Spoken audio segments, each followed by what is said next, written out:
Hi, welcome to Healthy Lifestyle with Eraldo, a show dedicated to helping you live a longer and healthier life while giving you the inside scoop on all of the latest fitness, health, and lifestyle trends. And of course, having fun while doing it. So let's get to it. My first guest has an amazing and inspiring story. He is a decorated squad commander in the Israel Defense Forces and the only soldier in the world to lose an arm in combat and to return to the battlefield. Please welcome the author of Disarmed, Unconventional Lessons from the World's Only One-Armed Special Forces Sharpshooter, Izzy Ezagui. Hi, Izzy. How are you? I'm doing well. It is an honor to have you here. Thank you for having me. I've read so much about you on your page and on your web page, and it's amazing. And it's amazing what you've accomplished with so much. So I know today is the release of your book, so congratulations. Thank you. Yeah. So let's dwell into the book before we go into other things. Tell me a little bit about the essence of your book. Well, I think unconventional is pretty much what sells it because it is meant to help people. Disarmed is meant to help readers through whatever difficulty they're going through. Okay. We're all suffering through something, right? Some of us, it's just having a bad day, and that goes all the way to divorce and cancer. We're all going through something. Right. And I want people to learn from a lot of the mistakes that I made in mindset specifically, because the biggest obstacle that we face day to day is really just ourselves, right? What we do to ourselves. And once we get past that, it's a daily struggle. Once we get past it, we can overcome whatever happens next. Correct. It's unconventional because it's very self-deprecating. It's funny. Right. Just the subheaders, I think, will get people giggling. A lot of one-armed puns. So yeah. Unconventional. Unconventional.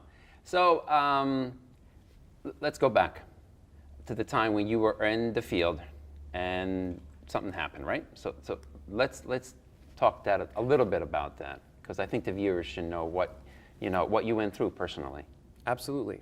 So I was a volunteer in the Israel Defense Forces, and very shortly after I finished my training, my unit was sent to battle. And I was hit directly by a 120 millimeter mortar, which is a very large military-grade munition. Of course, yeah. And that rocket took off my left arm on the spot. Oh, Lord. Yeah, not one of my best moments. Unfortunately, I was actually awake from when it happened until I was put to sleep for surgery about 45 minutes later, so I remember everything. That's all detailed in Disarmed. And I spoke to my mother on the phone. I had to calm her down. So you were calming her down more than... Yeah, at the start. I had to right? just let her know, listen to my voice. Can you hear that I'm okay? I promise you I'm gonna make it out of this. This is after my arm had come off and it was sitting next to me on the stretcher.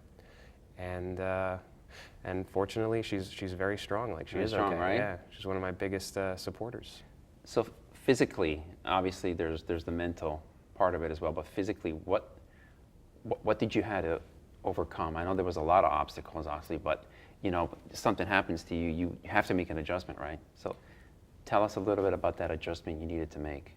Yeah, I would say again, I would just reinforce that mentally was the biggest thing that Disarmed covers, that struggle of getting past your own insecurities. Right. But on the physical side, for sure. I mean, obstacle courses in combat, hard enough to do with both hands. Right. You have to jump over a 7-foot wall. You're climbing rope. There's walls and crawling. Yeah. But here's just an interesting thing that I discovered because of the injury and going back to combat. My time on the obstacle course actually got 3 minutes better after I went back without the arm. You're kidding. Yeah. I failed the first time that I tried to do it as a 2-armed soldier. I failed by 2 seconds. And my record dropped all the way down to 7.5 minutes from 10.5 minutes. That's amazing. That is amazing. It's willpower. It's willpower, of course. That, in my mind, qualifies you to be a hero. So that's just how I think of it. So when people tell you that you are their hero, how do you feel about it?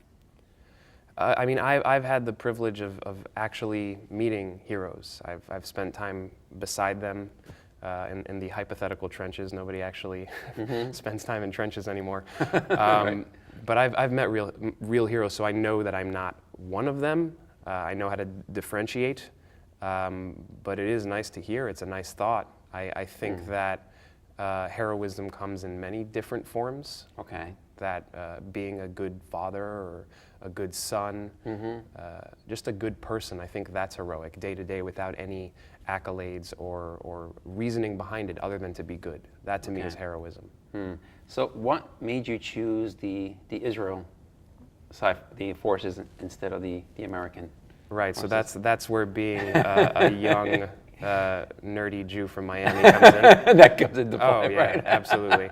Just growing up in a Jewish day school and knowing the history of the Jewish people and you know the difficulties that they went through in the past and wanting to kind of protect against that in the future is why I decided to volunteer for the IDF. Wow. So what's next? Tell us what's next. What's next? Well, this is by far the most exciting thing for me. exciting. I want to like spend a little time focusing on Disarmed, on getting it out there. But I actually recently moved to Los Angeles to start a career in screenwriting and acting. So wow. that's the next big step. And I just shot my first short film a couple of weeks ago. Okay. It's called Pull Yourself Together. People could already find it on Kickstarter. And Kickstarter. So excited about it. Yeah. Wow. All right. Well, so listen, where can we find the book? The book is available anywhere books are sold, online, in stores. I was going to sell them out of the trunk of my car, but it's starting to snow outside, so I don't think I can do it. Right? Yeah. Izzy, it's been an honor to have you, man. Thank All you the so luck much. to you, and please stay in touch. Appreciate it, yeah. Right? Thank you. Okay, guys, still ahead. He is an NFL star who knows a thing or two about achieving ultimate success. Up next, we talk with former cornerback for the New England Patriots, Tyrone Poole. You don't want to miss it. Stay tuned.